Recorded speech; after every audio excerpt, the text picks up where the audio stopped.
এটা খাওয়া খাদের এটা খাওয়া খাদের বাজার খাওয়া খাদের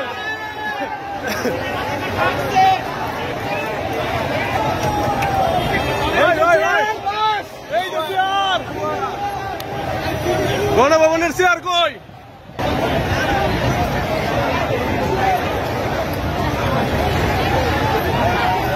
বর্তমানে আছি আমরা গণভবন, যে যার মতো যা পাইতেছি সব তাই নিয়ে নিতেছে সবাই। গণভবনের গ্যান্ডারি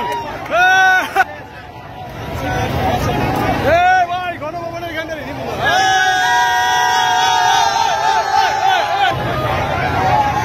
এই দেখেন গণভবনের চেয়ার টেবিল যা আছে, যে যার মতো বন্ধুরা যে যার মতো পাইতেছে ওইভাবে নিতেছে।